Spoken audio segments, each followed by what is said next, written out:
Morning, everyone. Good Good morning, morning, Rabbi. Rabbi. We're learning Mishnah Eruvin, Parak Aleph, Chapter 1, Mishnah Ches, Mishnah 8. I'd like to dedicate this morning's Mishnah memory of my mother, Mrs. Shalamas Rabinowitz. Shalamas Vas Rabbi Yaakov Eliezer. Okay. Shayara Shachansa Bebika. A caravan that encamped in a bika, which means in a plain, on a flat area. So basically, you have this caravan that's traveling. Shabbos comes, it's got to stop.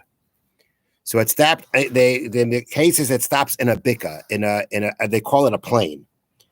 Now this area where they have camped, this plain that they're camped in, this large area of flat land. Right now, as is, it's not a reshus harav. It's not a public domain. And it's not a private domain. It's not a public domain because it's not an area that's a thoroughfare. It's not a private domain because it doesn't have walls around it, at least 3 walls.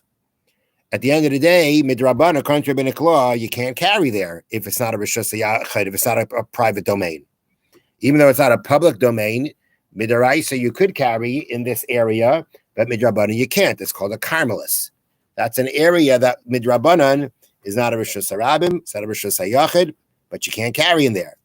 So now these people want to create a situation where this area that they're encamped, this plain, is a reshus hayachid. It's a private domain.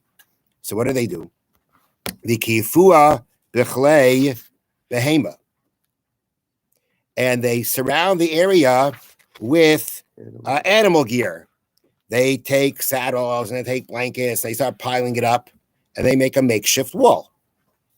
And we say that with this makeshift wall, when they make this makeshift wall, metaltal in b'seicha, you can carry within that area. Even though it's not a permanent wall, it's a very temporary wall, but it still works to create a private domain for Shabbos. However, what's going to be very common in this kind of situation is that you cannot make one solid wall of all this stuff. Not enough stuff to go around. So they make these walls that have gaps in them. So what do those gaps do? So the Mishnah says like this: you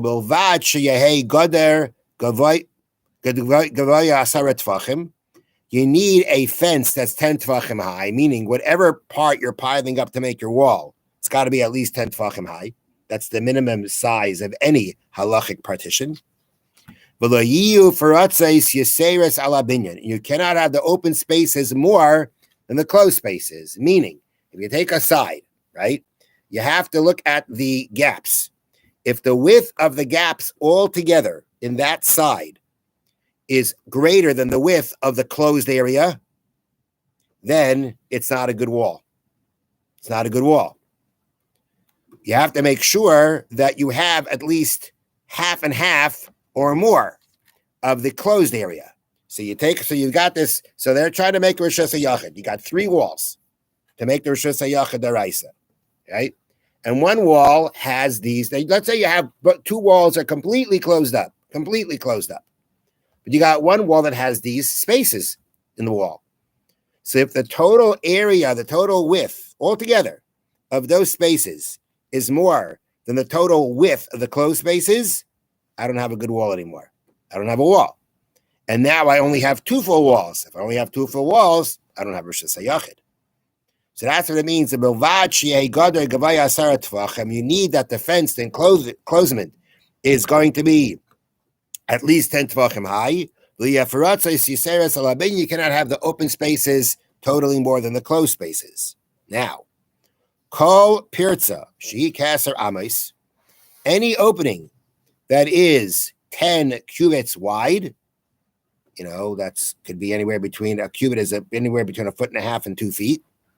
So you have any opening that is 10 cubits wide, muteris.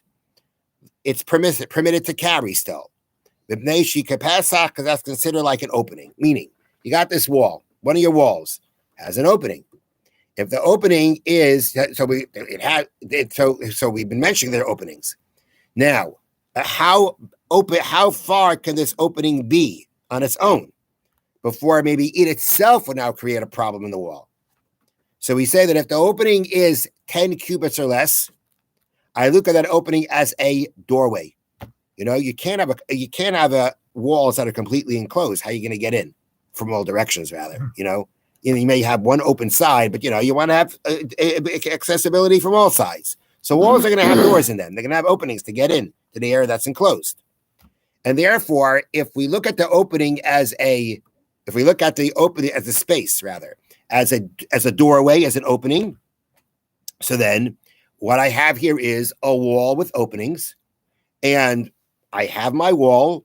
It's considered completely enclosed, even when I stand next to the doorway, even the area that's open to the doorway, to that opening, I can carry in there, because since it's considered I have a wall, so that area is considered enclosed in the wall also. It's a good wall. So as long as that opening, right, as long as that opening of 10 cubits or less isn't more in its total width than the closed areas, as we mentioned before, the wall is going to be a kosher wall. Everything is going to be good, and I have a wall. Yasamikan. But if, let's say, the opening is more than 10 cubits, then usher, then I can't carry anymore. Because if it's more than 10 cubits, no one makes doors that wide. So it's considered a breach. If a wall is breached, it's not a wall. So therefore, even if it comes out that I have more closed space and open space, but the open space is more than 10 cubits, then I have a breach. I don't have an opening. If I have a breach in the wall, I don't have a wall, no wall. It's like I have no wall. And therefore, I'll end up with less than 3 walls if necessary to go ahead and make my private domain. Now, if let's say, as we learned previously, if let's say I have an opening more than 10 cubits, but I put up a tzuras haPesach, I have a door frame around that area, then no matter how big it is, it's considered an opening, and the wall is still good. Have a wonderful day and a wonderful Shabbos. Thank you, Rabbi. Shabbos.